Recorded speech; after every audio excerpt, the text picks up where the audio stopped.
রাসূল পাক সাল্লাল্লাহু আলাইহি ওয়াসাল্লাম যিনি খাতামুল আম্বিয়া ওয়া ইমামুল আতকিয়া ওয়া সাইয়্যিদুল মুরসালিন ওয়া হাবিবুর রাব্বিল আলামিন, যিনি রাসূল করিম সাল্লাল্লাহু আলাইহি ওয়াসাল্লাম সর্বশেষ নবী এবং রাসূল এবং মুত্তাকিদের ইমাম, সকল প্রেরিত নবী এবং রাসূলগণের নেতা এবং ওই মহান রব্বুল আলামিনের বন্ধু।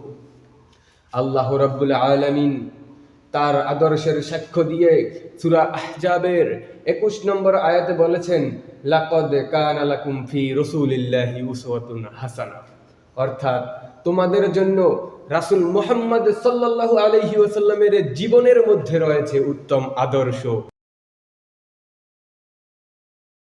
রাসূল পাক সাল্লাল্লাহু আলাইহি ওয়াসাল্লাম এমন একটা সময় এই পৃথিবীতে আবির্ভূত হন, এই পৃথিবীতে আগমন করেন, যখন এই পৃথিবীটা অন্ধকার, অজ্ঞতা, কুসংস্কার এবং নৃশংসতায় ভরপুর ছিল।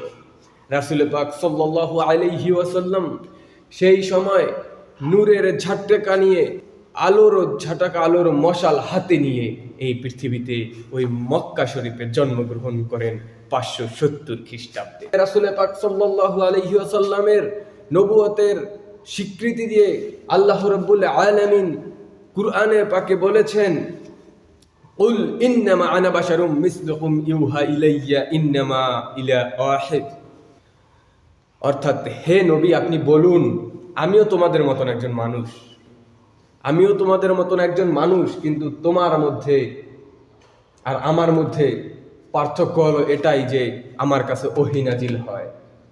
রাসূল পাক সাল্লাল্লাহু আলাইহি ওয়াসাল্লামের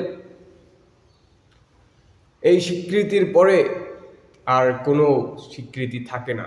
এরপরে আবার আল্লাহ পাক রব্বুল আলামিন বলেছেন, লাকাদ খালাকনাল ইনসানা ফি আহসানি তাকওয়িম, অর্থাৎ আমি মানুষকে সুন্দর অবয়বে সৃষ্টি করেছি, আমি মানুষকে সুন্দর আকৃতি দিয়ে সৃষ্টি করেছি। সেই সুন্দর আকৃতিতে সৃষ্টি হওয়া শ্রেষ্ঠ মানুষের মধ্যে আবার সর্বশ্রেষ্ঠ মানব হিসেবে এই পৃথিবীর বুকে নেমে এসেছেন মুহাম্মদ সাল্লাল্লাহু আলাইহি ওয়াসাল্লাম।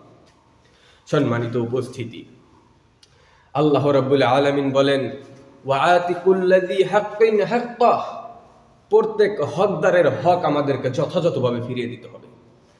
প্রত্যেক হকদারের হক তোমরা যথাযথভাবে ফিরিয়ে দাও, এটা আল্লাহ রাব্বুল আলামিন বলেছেন। এবং রাসূল পাক সাল্লাল্লাহু আলাইহি ওয়াসাল্লাম বলেছেন যে, রাসূল পাক সাল্লাল্লাহু আলাইহি ওয়াসাল্লাম বলেছেন, ওয়া আনাজিলুন নিসাই ওয়া মানাজিল, অর্থাৎ মানুষকে তার পদমর্যাদা অনুযায়ী তার সম্মান করতে হবে।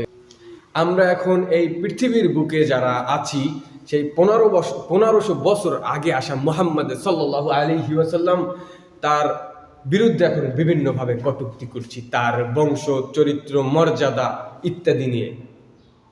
কিন্তু আল্লাহ রাব্বুল আলামিন বলেছেন,